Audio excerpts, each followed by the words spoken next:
नमस्कार, स्वागत है आपका स्वराज एक्सप्रेस के खास कार्यक्रम ऑन रिकॉर्ड में। और इस प्रोग्राम के जरिए हम आपकी मुलाकात करवाते हैं देश के बड़े न्यूज़ मेकर्स के साथ। आज हमारे साथ हैं महाराष्ट्र के पूर्व मुख्यमंत्री और कांग्रेस के वरिष्ठ नेता अशोक चव्हाण। अशोक जी, आपका बहुत बहुत स्वागत है स्वराज एक्सप्रेस पर। नमस्कार। नमस्कार। मेरा पहला सवाल चव्हाण साहब आपसे ये है कि जो इस समय महाराष्ट्र में कोरोना संक्रमित लोगों का जो आंकड़ा है वो 19,000 से ज़्यादा को पार कर रहा है। कितनी बड़ी चिंता का विषय है, क्योंकि लोग ऐसा भी कह रहे हैं कि सिचुएशन इस समय बिल्कुल आउट ऑफ हैंड हो गई है, आउट ऑफ कंट्रोल हो गई है। आप बहुत नज़दीकी से चीज़ों को देख रहे हैं, आपका क्या मानना है?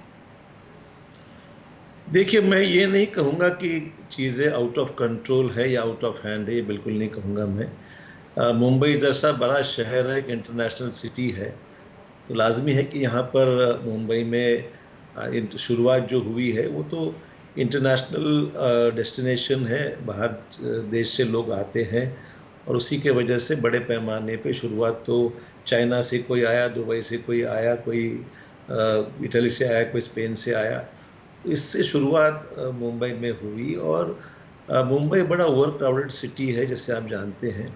तो उसको इनिशियल स्टेजेस में तो हम लोगों ने सबसे पहले लॉकडाउन तो महाराष्ट्र में हम लोगों ने किया, इनिशियल पीरियड में ही लॉकडाउन हम लोगों ने किया। देश की तुलना में महाराष्ट्र की संख्या निश्चित तौर पर, मैं ये नहीं कहूँगा कि निश्चित तौर पर चिंताजनक जरूर है, पर अगर हम उसकी तुलना अगर हम लोग वर्ल्ड वाइड कंपेयर करें तो अमेरिका जैसे, स्पेन जैसे, इटली के कंपैरिजन में महाराष्ट्र निश्चित तौर पर संख्या निश्चित कम है। पर ये कोई कंपैरिजन से मामला, इससे मैं नहीं संतुष्ट नहीं हूँ। बहुत चिंता हमको है। देश पूरी ओर महाराष्ट्र की ओर देख रहा है और अन्य राज्यों में भी चिंताजनक परिस्थिति है यहाँ पर। मुंबई क्योंकि एक महत्वपूर्ण शहर है, तो जैसे आपने कहा कि 19,063 संख्या है और रोज ये संख्या बढ़ते जा रही है। पर आपको ये भी मालूम होगा कि राज्य भर में 3470 लोग ये ठीक हो हॉस्पिटल से ट्रीट होकर घर वापस चले गए हैं। तो ट्रीटमेंट भी हो रहा है, उनकी जांच हो रही है। तो तकरीबन मैं समझता हूँ कि तकरीबन 2,12,350 लोगों की जांच की गई है और जांच करके उनको उसमें से तकरीबन 1,92,000 लोगों को नेगेटिव पाया गया है और 19,000 पॉजिटिव पाए गए हैं। तो चव्हाण साहब, आपके कहने का मतलब ये है कि जो ज़्यादा से ज़्यादा टेस्टिंग हो रही है उसकी वजह से ये आंकड़ा बढ़ रहा है, आपका ये कहना है? नहीं, टेस्टिंग तो करना ही चाहिए ना। देखो, ऐसा है कि आंकड़े छुपाने की तो बात तो है नहीं, छुपाना क्या है। बिल्कुल ऐसा है, I would say that we should, हमारी असिम्प्टोमेटिक केसेस कितनी हैं, सही आंकड़े क्या है, इसमें कोई छुपाने से मतलब तो है नहीं और छुपाने से फ़ायदा क्या है। तो हम लोग तो चाहते हैं कि ज़्यादा से ज़्यादा लोगों की टेस्ट की जाए, उसमें से कितने असिम्प्टोमेटिक है उसकी जांच हो, क्वारंटाइन किया जाए, जो सही मानो पॉजिटिव पाए गए हैं उनको आइसोलेशन में उनका ट्रीटमेंट अलग से किया जाए। तो ये सब चीज़ें जितनी हम करें उतना होना चाहिए और हमारी प्रयास उसी की ओर चल रहा है। And I think the only way, there is no immediate solution, मतलब उसमें कोई दवाई उपलब्ध नहीं है कि जिसके जरिए ये हम कह सकते हैं कि ये भाई दवाई है, ले लो और ठीक हो जाओ। We have to keep them in isolation, we have to quarantine them. जितनी प्रिवेंटिव मेजर्स है उसको देखना चाहिए। सोशल डिस्टेंसिंग जिसको आप कहते हैं, I would call it physical distancing, मैं कहूँगा फिजिकल डिस्टेंसिंग की आवश्यकता है। तो अलग से लोगों को रखा जाए। और मैं समझ पिछले महीने सवा महीने से लोग अपने घर में बंद हैं, बाहर निकलना मुश्किल हो गया है, तो थोड़ा बहुत रेस्टलेसनेस तो है, मैं ना नहीं बोलता हूँ। पर we have to overcome this problem, we have to be more stringent about these measures to be taken। थोड़ा उसको सख्ती से पेश आना होगा, पर चल रहा है। I am hopeful that things will ultimately, the graph is going to come down. बिल्कुल मिस्टर चव्हाण, लेकिन जो ये पूरी कोरोना के खिलाफ जो एक बैटल लड़ी जा रही है, पूरी एक लड़ाई है, वो अलग अलग लेवल्स पे लड़ी जा रही है। एक पॉलिटिकल लेवल पर है, एक लॉ एंड ऑर्डर के लेवल पर है, ब्यूरोक्रेटिक लेवल पर है, अलग अलग लेवल्स पर है। लेकिन जो एक खबरें जो पढ़ने में आ रही हैं कि सिचुएशन बहुत अच्छी नज़र नहीं आ रही है महाराष्ट्र में, और क्योंकि बहुत सारी ऐसी पुलिस कॉलोनीज़ हैं जो कि सील हो गई हैं, बहुत सारे पुलिस फोर्स के लोग हैं। अभी कुछ आंकड़ा मैं पढ़ रही थी कि 700 से ज़्यादा पुलिसमैन हैं जो कि they have been tested positive. तो ऐसे केस में ऐसी खबरें आ रही हैं और आपसे इसका स्पष्टीकरण चाहेंगे कि क्या आर्मी को बुलाने की बात कही जा रही है मुंबई में? क्या आर्मी को आप डिप्लॉय करेंगे? मैं नहीं समझता हूं कि जरूरत है आर्मी की। The Maharashtra police is quite competent enough. Maharashtra के पास में administrative major and law and order के हिसाब से पुलिस है, दी SRPF है, दी होम गार्ड्स है, तो मैन पावर की कोई कमतरता नहीं है। जो फ्रंट लाइन में लोग हैं, स्वाभाविक है उनको ये कंटेजियस डिजीज का थोड़ा सा ज़्यादा डर है, जो हम लोग देख रहे हैं, क्योंकि पुलिस वाले बेचारे आज भी अपनी जान को हथेली पर रखकर फ्रंट लाइन पे काम कर रहे हैं, लोगों को रोक रहे हैं, कॉलोनीज में जा रहे हैं, डॉक्टर्स जा रहे हैं, नर्सेस है, वार्ड बॉयज़ है, तो NGOs है। ये सब जो हो रहा है ना, ये द फ्रंट लाइन इज बिल्कुल they are on the streets fighting it, they are like warriors. So स्वाभाविक है कि ये डर जो है कंटेजियस रहने से, उसमें मात्रा उनकी थोड़ी सी बढ़ रही है, ये मैं नहीं कहता हूँ। बट देखिए, वी हैव टू, अगर इन शॉर्ट अगर मैं कहा जाए तो we have to live with corona for some time. ये सिचुएशन है। सो वी कांट से कि एकदम खत्म हो गया, लोग घर के बाहर निकले नहीं। It will gradually come down, और हमको कोरोना से लड़ने का काम बिल्कुल ग्राउंड पे उतना करना पड़ेगा, कामकाज करना पड़ेगा, इकोनॉमी रिवाइव करनी पड़ेगी, और साथ ही साथ इसको जो कंटेनमेंट एरियाज है उसकी हद तक सीमित हम रखकर उसको रोकने का प्रयास बिल्कुल। अशोक जी, मैं जो इकोनॉमी रिवाइव करने की बात आपने कही, उस प्रश्न पे मैं थोड़ी देर में आऊंगी, लेकिन जो पैंडेमिक प्रिपेयर्डनेस है कि कितनी तैयारी है महाराष्ट्र के हॉस्पिटल्स में, क्या प्रोटोकॉल्स फॉलो किए जा रहे हैं? अभी हमने साइन हॉस्पिटल का एक जो वीडियो वायरल हुआ था जिसमें कि बहुत सारी कोविड पॉजिटिव डेड बॉडीज़ थी, और वो आम मरीजों के बीच में वो जो विजुअल आया, और वो बिल्कुल इस चीज़ को दिखा रहा था कि प्रोटोकॉल्स नहीं फॉलो किए जा रहे हैं। तो ऐसा क्यों है? क्या किसी तरीके की लैक्सिटी हॉस्पिटल्स के एंड पर देखी जा रही है? सरकार इन चीज़ों को स्ट्रिंजेंट क्यों नहीं कर रही? देखिए, सायन हॉस्पिटल का एक आइसोलेटेड इंसिडेंस है जिसको मैं समर्थन तो नहीं दूंगा उसका, बट हुआ है। Inquiry has been ordered by the Mumbai municipal corporation कि भाई ये ऐसे कैसे हुआ है, क्योंकि वहाँ कुछ लोगों की डेथ हुई होगी और उसी समय बाजू में ट्रीटमेंट भी चल रहा है। तो ये थोड़ा बहुत इंसिडेंट्स मुंबई में सायन हॉस्पिटल में खास करके पाया गया है। सो एक आइसोलेटेड इंसिडेंट है, but that doesn't reflect the entire situation with in the city और द स्टेट। सो मैं समझता हूँ कि living that incidents, adequate hospitals are there, large number of beds have been made available, even the grounds have been now turned into makeshift arrangements like hospital tents, huge tents have been erected. Not tents, but exactly, but huge pandals have been erected where the cots have been arranged in the BKC Mumbai Bandra Kurla complex के एक क्षेत्र में। तो ऐसे हर जगह पर hospitals, isolation wards, empty buildings which are there, even the hospitals, some of them have been turned into COVID hospitals. लेकिन अशोक जी, ऐसी भी बहुत सारी रिपोर्ट्स पढ़ी थी कि अस्पतालों में जो पर्सनल प्रोटेक्टिव इक्विपमेंट है वो सरकार के पास है, लेकिन वो अस्पतालों तक नहीं पहुंच रहा है। ये कहाँ तक सच है कि क्या डॉक्टर्स को PPEs मिल रही हैं जिस तरह से मिलनी चाहिए? देखिए, ये बात तो सच है कि अवेलेबिलिटी शॉर्ट सप्लाई में है। तो 1 लाख किट्स चाहिए तो 35,000 मिल रही है, समझ लीजिए। गवर्नमेंट ऑफ इंडिया से भी हम लोगों ने रिक्वेशन कर रहे हैं, वो भी मदद करते हैं इसमें। पर जिसके पूरे देश में और विश्व भर में ये मामला है, तो स्वाभाविक है जितनी अपेक्षा है उतनी 100% सप्लाईज तो नहीं मिल रही है।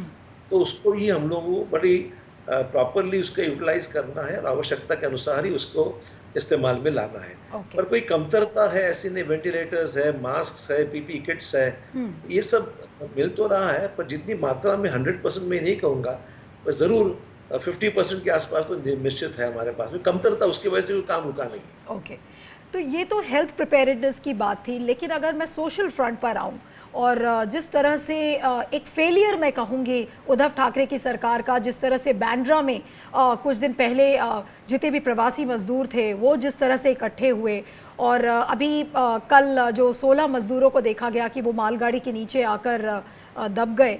क्या कहेंगे अशोक जी इस तरीके की जो घटनाएं हो रही हैं? और आज मैं राज्य सरकार का दायित्व पूछूंगी, क्योंकि बार बार ये सवाल उठता है कि केंद्र सरकार क्या कर रही है। केंद्र सरकार भी अपनी ड्यूटीज पूरी नहीं कर रही है, लेकिन एज अ स्टेट गवर्नमेंट आपको लगता है कि राज्य अपनी जिम्मेदारियों को उस तरीके से निभा रहा है जैसे निभाना चाहिए?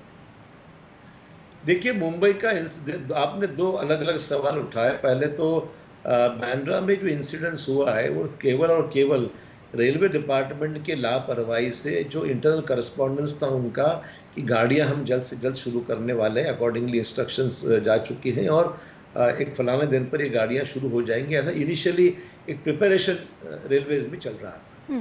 तो वो बाहर खबर आ गई, लोगों को लगा कि आज कल में लोगों को भीड़ वहाँ इकट्ठा हुई कि गाड़ियाँ वहाँ, मुंबई माइग्रेंट लेबर्स की संख्या बहुत ज़्यादा है, दो लोग 2000 से भी ज़्यादा लोग इकट्ठा हुए।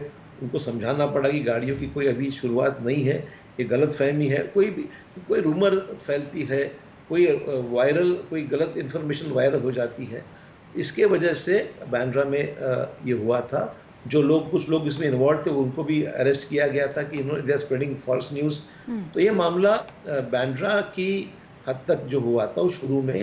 पर आप देखो कि अभी जब रेलवे ने बाद में प्रिकॉशन लिया, ऑनलाइन रिजर्वेशन के सिवाय कोई वहाँ स्टेशन पे जा नहीं सकता है, वहाँ फिजिकल डिस्टेंसिंग को लोगों को बिठाकर फिर गाड़ियों में उनको भेजा गया। तो बाद में जब ऑर्गेनाइज करके और ठीक से ऐलान करके भेजा गया तो it was things worked out properly. और अभी भी ज़रूरत तो है उसकी। और दूसरी बात ये रहा सवाल जो कल जालना औरंगाबाद के बीच में जो इंसिडेंस हुआ, मजदूर बेचारे ट्रैक पे गाड़ी के नीचे आ गए, तो वेरी सीरियस इंसिडेंस। और मैं समझू कि रात के दौरान कुछ हुआ है, मैं समझता हूँ। और इसके वजह लोग चाहते हैं कि अपने राज्यों में चले जाएं। कुछ राज्यों ने तो रोक लिया है। देखो, डिस्ट्रिक्ट टू डिस्ट्रिक्ट ट्रांसफ़र में भी दिक्कतें कहीं पे आती है, एक राज्य से दूसरे राज्य में जाने में भी बॉर्डर्स पे प्रॉब्लम है। तो कुछ लोग समझते हैं कि रेलवे ट्रैक से हम चले जाएं तो हम लोग कोई रुकावट नहीं आएगी। तो सम पीपल हैव अडॉप्टेड कि हम लोग इससे चले जाएं, रेलवे ट्रैक के ऊपर चले जाएं। तो उसके वजह रात शाम को थक गए, वहाँ गलती से नींद लग गई और इससे ये प्रॉब्लम अचानक। गुड्स ट्रेन तो चल रही है, लोगों को शायद अवेयरनेस नहीं हुआ गुड्स ट्रेन चल रही है करके, तो उसके वजह से ये लोग इसमें ट्रैक पे मारे गए। लेकिन अशोक जी, जो मजदूरों की जो प्रॉब्लम है, आप एक बहुत सीनियर लीडर हैं, आपने चीज़ों को बहुत क्लोजली देखा भी है, महाराष्ट्र के आप मुख्यमंत्री रह चुके हैं, आपसे अच्छा महाराष्ट्र को कोई नहीं जानेगा। लेकिन जो मजदूरों की क्राइसिस है, लोग ऐसा कह रहे हैं और ऐसा सामने दिख रहा है कि स्वतंत्रता के बाद इतनी बड़ी क्राइसिस माइग्रेंट लेबरर्स को लेकर कभी नहीं आई। उसका रीज़न क्या है? क्योंकि एक सरकार को दोष दिया जाए या सरकार की नीतियों को दोष दिया जाए, आपका क्या एजम्पशन है और इस क्राइसिस को कैसे रोका जा सकता है? क्योंकि सरकार, जो राज्य सरकारें हैं वो केंद्र के ऊपर डालती हैं, केंद्र सरकार बोलती है कि नहीं ये राज्य सरकारों का काम है। तो इस समय इस चीज़ को रोकेगा कौन? जिस तरीके का एग्जोडस देखा जा रहा है माइग्रेंट्स का, उसे कौन रोकेगा? ये चीज़ें कहाँ पर आकर थमेंगी? देखिए, एक तो ये कोई क्राइसिस मैं नहीं कहूँगा। हर स्टेट के लोग एक न एक दूसरे आसपास के राज्य में और कहीं जहाँ उनको एम्प्लॉयमेंट मिलता है वहाँ लोग चले जाते हैं। और क्योंकि Maharashtra is the biggest employer, लोग महाराष्ट्र में, मुंबई में खास करके आते हैं, अन्य ज़िलों में भी जाते हैं जहाँ पर उनको रोज़ी रोटी मिलती है, वहाँ पर मेहनत करते हैं। They are serving in factories, MIDCs, industrial areas, shops में वगैरह।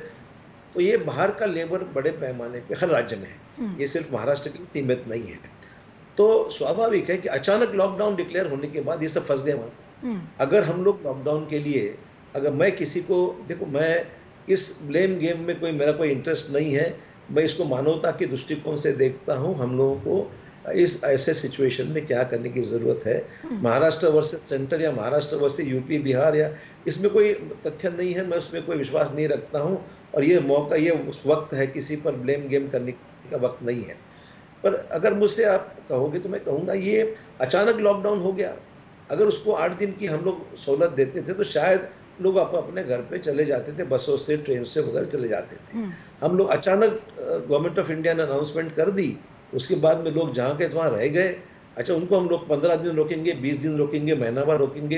हर आदमी पैसे की कमतरता तो निश्चित तौर पर है, कुछ लोगों के पास वेजेस गए तो जो कमाई थी वो खत्म हो गई।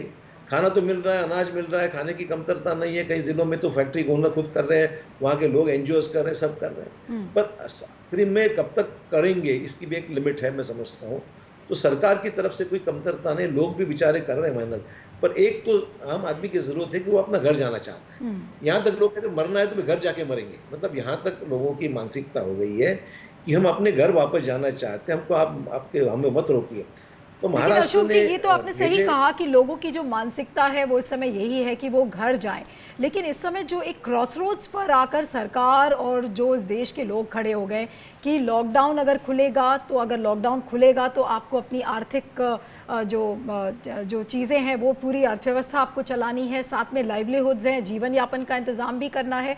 तो ऐसे में कैसे होगा? क्योंकि माइग्रेंट लेबरर्स जब अपने गांव चले जाएंगे उनको वापस शहर लाना इस समय कितनी बड़ी चुनौती है। और मुंबई तो आर्थिक राजधानी है देश का, तो वहाँ पर चीज़ें कब तक आप देख रहे हैं कि बिल्कुल नॉर्मलाइज हो जाएंगी? क्योंकि चीज़ें जो मैं देख रही हूँ और अगर आंकड़े देखूँ तो चीज़ें बहुत ज़्यादा अंडर कंट्रोल नहीं नज़र आ रही।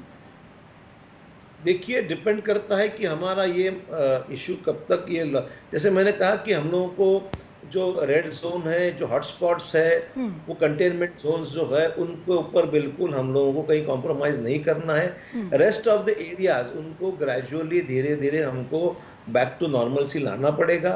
हमारी आम जो एक्टिविटीज़ है उसको हम लोगों को शुरू करना चाहिए।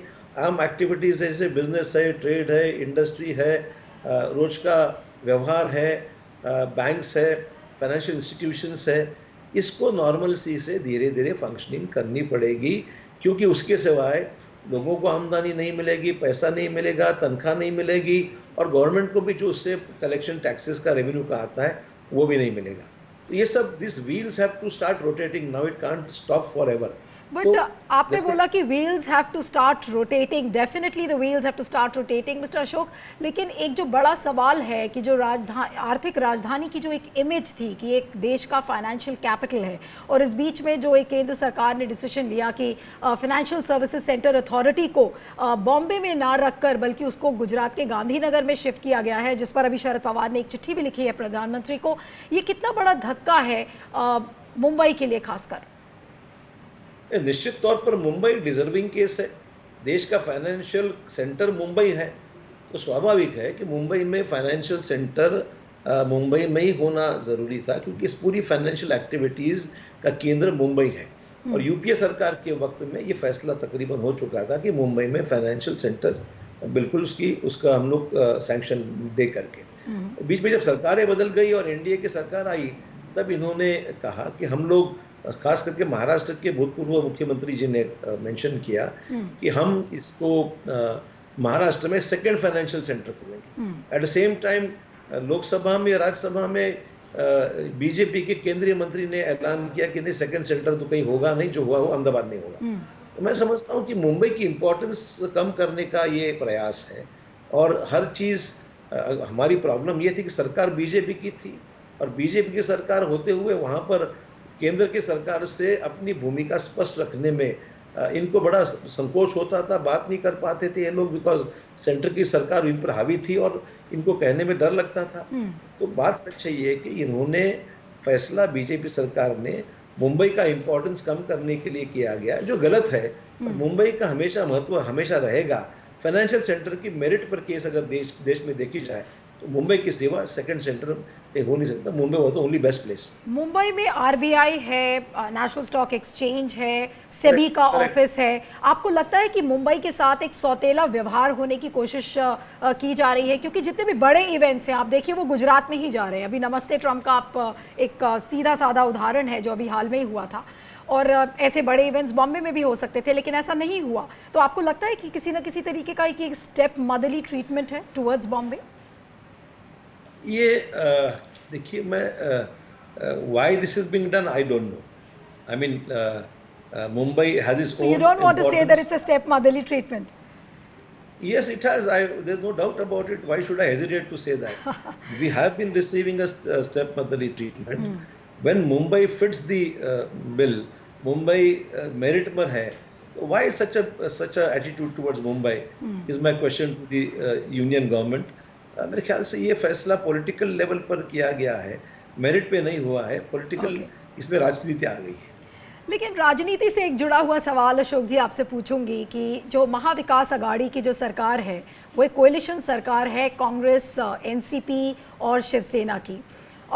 बहुत सारे डिसीजंस हुए, बहुत सारा मंथन हुआ और तब जाकर ये सरकार बनी है। लेकिन जो कोरोना के दौरान जो एक इमेज निकल कर आ रही है वो यही है कि उद्धव ठाकरे जो मुख्यमंत्री हैं उन्हें एडमिनिस्ट्रेटिव एक्सपीरियंस नहीं है, इस वजह से वो इस क्राइसिस को हैंडल नहीं कर पा रहे हैं।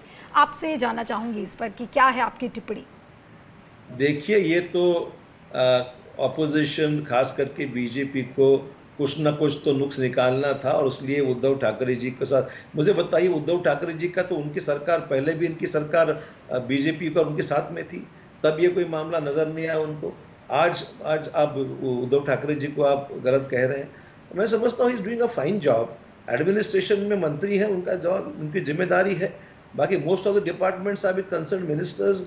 तो मुझे कोई ऐसी कोई बात दिखाई, इससे पॉलिटिकल ब्लेम गेम का मामला है, इसमें कोई सच्चाई नहीं है। He is doing a fine job. नहीं, बट लेकिन जितनी भी रिपोर्ट्स आप पढ़िए उसमें आता है कि failures of the Uddhav Thackeray government, उसमें 2-3 एग्जांपल्स जो बिल्कुल ब्लेटेंट एग्जांपल्स मैं कहूंगी कि वो निकल कर आ रहे हैं। तो वो है पालघर का इंसिडेंट, जिस तरह से उसकी हैंडलिंग की गई, एक लॉ एंड ऑर्डर सिचुएशन हुआ जहां पे 3000 लोग इकट्ठे हो जाते हैं लॉकडाउन के दौरान।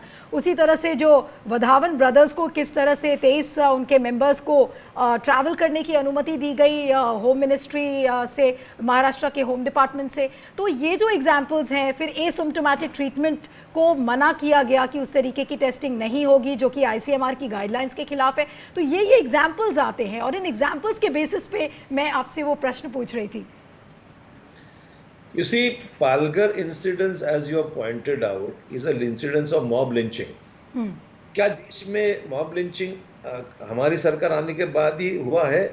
इससे पहले भी बीजेपी की रिजीम में, यूपी में खास करके कितने मॉब लिंचिंग के इंसिडेंट्स हुए? महाराष्ट्र में जब बीजेपी की सरकार थी तब क्या हुआ था? तो ये, हम कोई मॉब लिंचिंग का समर्थन बिल्कुल नहीं करते। उसके ऊपर अरेस्ट किए गए और जहाँ पर ये मामला हुआ वहाँ बीजेपी की ग्राम पंचायत थी जहाँ पर ये मामला हुआ है। तो बाकी के इंसिडेंट्स का मैं जवाब दे चुका हूँ। मुझे लगता है कि this is not the time for politics. This is time entire country should come together, let's fight it out and then afterwards everything when things turn normal. कीजिए ना, आप सवाल कीजिए, हम जवाब देंगे आपका जो भी आपको लगता है। अशोक जी, मैं तो जो पढ़ रही हूँ यहाँ पर दिल्ली में, जिस तरीके की रिपोर्ट्स आ रही हैं और जो चीज़ें हमें ग्राउंड से पता चल रही है, उसके बेसिस पे मैं आपसे सवाल पूछ रही हूँ। एक ऐसी रिपोर्ट्स, जी, कुछ ऐसी भी रिपोर्ट्स थी कि जो ब्यूरोक्रेट्स हैं और जो बहुत सारे, आपके लिए नहीं कहूँगी क्योंकि आपको तो बहुत क्लोजली जानती हूँ और जानती हूँ कि आप किस तरह से फील्ड पे काम करते हैं, लेकिन ऐसी रिपोर्ट्स हैं कि बहुत मिनिस्टर्स अपने अपने कंस्टिट्यूएंसी में भी नहीं जा रहे हैं। They are treating lockdown as a holiday. ये कितना सच है? देखिए, मैं समझता हूँ बेरिंग, मैं भी आज मुंबई में तकरीबन 1.5 महीने के बाद मुंबई पहुँचा हूँ। तकरीबन 3 दिन हुए मुझे आके। तकरीबन 1.5 महीने से मैं अपने डिस्ट्रिक्ट में था। महाराष्ट्र के तकरीबन 15 से 20 मिनिस्टर्स अपने ज़िले में हैं, barring a few ministers who are in Mumbai. Cabinet meetings रहती है, रोज डे टू डे फंक्शनिंग है। तो मुंबई में भी गवर्नमेंट फंक्शनिंग के लिए लोग लगते हैं, कैबिनेट मीटिंग्स में भी बैठना पड़ता है। सब कमिटीज है कैबिनेट की जिसमें डिस्कशन होता है। और I don't think it's a holiday for you. Do you think everybody is on holiday? Nobody is on holiday. Work from home, ये जो काम हो रहा है, everybody is working from home also. Phone पे काम हो रहा है, मोबाइल पे काम हो रहा है, लैपटॉप पे काम हो रहा है। Entire government secretariat is working at almost now 30% 40% attendance पे काम कर रहे हैं। निश्चित तौर पर थोड़ा केयरफुल रहना पड़ रहा है कि हाथ में ग्लव्स पहनिए, मास्क पहनिए, ये सब इश्यूज हैं। But I think with all the precautions government functioning is going on. Okay, केंद्र सरकार का जो रुख है कोरोना को लेकर, खासकर जो लॉकडाउन को लेकर एग्जिट स्ट्रैटेजी है, कांग्रेस ने कई बार इस बात को बोला है कि एग्जिट स्ट्रैटेजी को लेकर बहुत ज़्यादा क्लैरिटी नहीं है, सफाई नहीं दे रही है बहुत ज़्यादा केंद्र सरकार की, किस तरह से वो एग्जिट स्ट्रैटेजी बनाएगी। और खासकर जब आप जो सेंट्रल होम मिनिस्ट्री है उसकी तरफ से जब गाइडलाइंस आती हैं तो वो बहुत कंफ्यूजिंग गाइडलाइंस हैं। तो आपका क्या मानना है कि ऐसी स्थिति, और खासकर मुंबई और महाराष्ट्र के संदर्भ में पूछूंगी, आप क्या फेवर में है कि लॉकडाउन को एक्सटेंड किया जाए, लॉकडाउन खोला जाए? What you really feel?